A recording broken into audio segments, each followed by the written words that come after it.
আসসালামু আলাইকুম। আজকে আমি একটা বড় সাইজের ভিএফডি আপনাদের সামনে একটু এটা নিয়ে আলোচনা করব, এই কারণে যে আপনারা যারা বড় সাইজের ভিএফডিগুলো রিপেয়ার করতে ইচ্ছুক বা করতে চান, তারা কী কী জিনিসগুলো ফেস করতে হবে বা কীভাবে এগুলো স্টেপ নিতে হবে কাজের। কারণ যেহেতু বড় ভিএফডি, অবশ্যই এটা মাথায় রাখতে হবে যে এটার লাভটা যতটা বেশি, ক্ষতিটা আরও বেশি। কারণ কোম্পানি অবশ্য এইসব বড় ভিএফডিগুলো খুব কম কোম্পানি ইউজ করে, এবং কি যেসব কোম্পানিগুলো ইউজ করে তারা আসলে এটার প্রাইসটা অনেক বেশি হওয়ার কারণে এটা দক্ষ টেকনিশিয়ানগুলোর কাছেই পাঠানো বেশি নির্ভরশীল মনে করে। তো এখানে আমি আজকে যেটা নিয়ে কথা বলবো সেটা হলো ফিনিক ইকো নামে একটা ড্রাইভ। দেখেন এটার আসলে এই যে আমি যদি উপরে কাভার লাগাই, এটার ওয়েট দেখেন কত কেজি, অবাক কাণ্ড। এটার ওয়েট হলো গিয়ে 42 কেজি। 42 KG weight. এটা ফুজি কোম্পানির একটা ড্রাইভ 440 এবং 128 কেভিএ, বা আমরা যেটা মনে করি 90 কিলোওয়াট। ওকে, 90 কিলোওয়াট। এটাকে আমরা কেভিএর থেকে আলাদাভাবে যদি আপনার কী করি ভাগ করি, তাহলে আমরা 800 ওয়াট দিয়ে ভাগ করলে দেখব যে 90 কেভিএর ভিতরে 90 কিলোওয়াট আসবে, 120 হার্টজ। এটা হলো ফ্রিকোয়েন্সি ড্রাইভ। তো এই হলো এর উপরের পার্ট। দেখেন এর ডিসপ্লে, এর উপরের কাভার। আমি এটা উপরেরটা নিয়ে কথা বলবো না, আমি ভিতরেরটা নিয়ে কথা বলবো।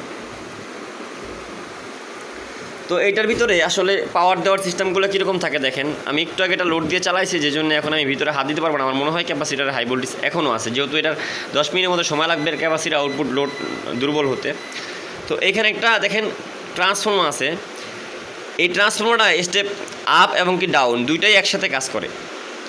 এখানে এই কানেকশনটা এই সাইড দিয়ে দেখবেন আপনারা লেখা আছে এর কানেকশনটা, এটা বুঝতে হবে আপনাদের পাওয়ার দেওয়ার সময়।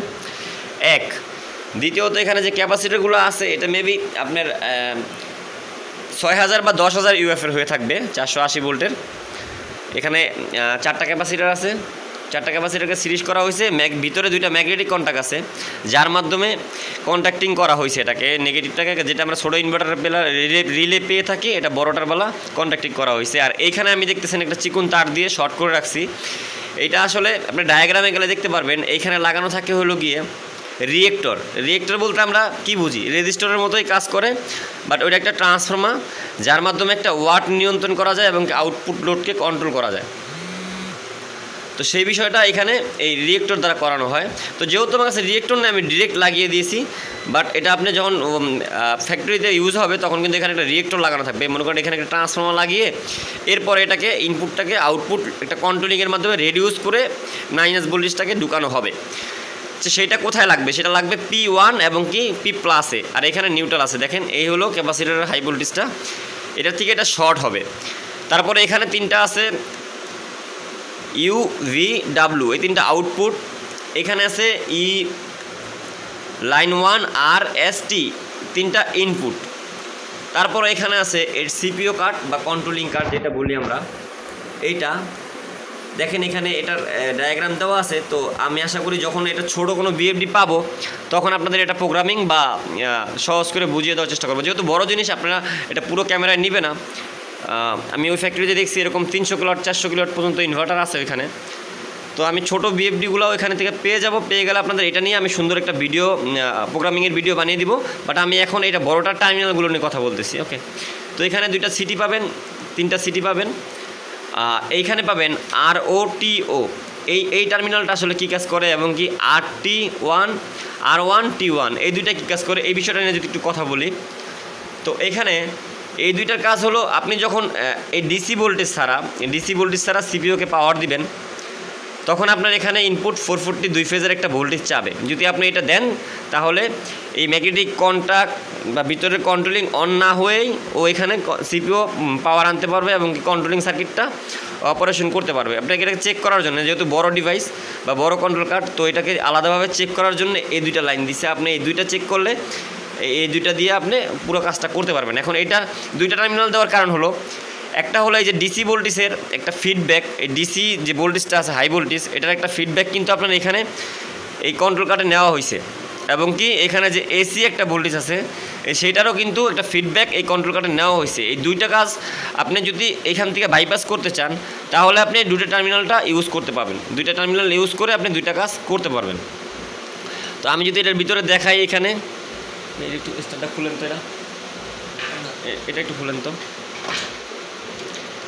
আমি এটা খুলে আপনাকে দেখাচ্ছি সিপিইউ কার্ড ভিতরে কী অবস্থা, তারপর কি কি থাকবে। তো এটা আমার জাস্ট আপনাদের বোঝানোর জন্য বানানো ভিডিও। এই দেখেন এর ভিতরের সিপিইউ কার্ড, এখানে আপনি ভোল্টেজ সিলেক্ট করতে পারবেন কত ভোল্ট এটা ইনপুট চালাবেন। এখানে আপনি এটা ভোল্টেজ সিলেক্ট করবেন, দেখেন এখানে U1 এবং কি U2 লেখা আছে, যার মাধ্যমে এখানে 380 এবং 440 ভোল্ট সিলেক্ট করতে পারবেন। তারপরে আছে এখানে ফ্যানের লাইন, মানে মেইন ভোল্টেজের লাইনটা, আপনার যে মেইন এসি ভোল্টেজ ঢুকবে এইটার লাইনটা, আর এইখানে আছে আপনার এই অক্সিলারি ডিসি ভোল্টেজের লাইনটা। এই দুইটা আপনি এখান থেকে দুইটা দিয়ে দুইটা সিলেক্ট করতে পারবেন।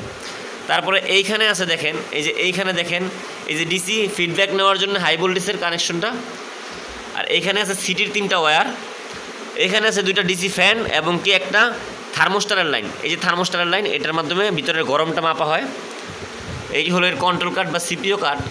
তারপরে এখানে আছে দুইটা ফ্যান এবং কি নিচেও এটার কিন্তু দুইটা ফ্যান আছে। দেখেন এইখানে এই দুইটা ফ্যান দেওয়ার কারণ হলো গিয়ে এই সিপিইউটাকে ঠান্ডা রাখার জন্য, এই সিপিইউটাকে ঠান্ডা রাখার জন্য এই দুইটা ফ্যান কাজ করে। আর এর নিচে যে দুইটা ফ্যান আছে, এই যে নিচে এটার নিচে এই সাইডটার নিচে দুইটা ফ্যান আছে এসি ভোল্টের 220 ভোল্টের, সেই দুইটার কাজ হলো গিয়ে এই পুরো ডিভাইসটাকে আইজিবিটি সেটটাকে বা হিটসিং সেটটাকে ঠান্ডা করা। ওকে, তো এই বিষয়টা আমি আপনাদের এইটা বোঝানোর জন্যই বানালাম, এই কারণে যে বড় ভিএফডিগুলো অনেক সময় ফ্যাক্টরি থেকে আসার পরে আমরা কানেকশনে গিয়ে একটু ভুল ত্রুটি করি, তো সেই জিনিসটা জানি না হয় এই বিষয়টা আপনাদের জানার জন্য।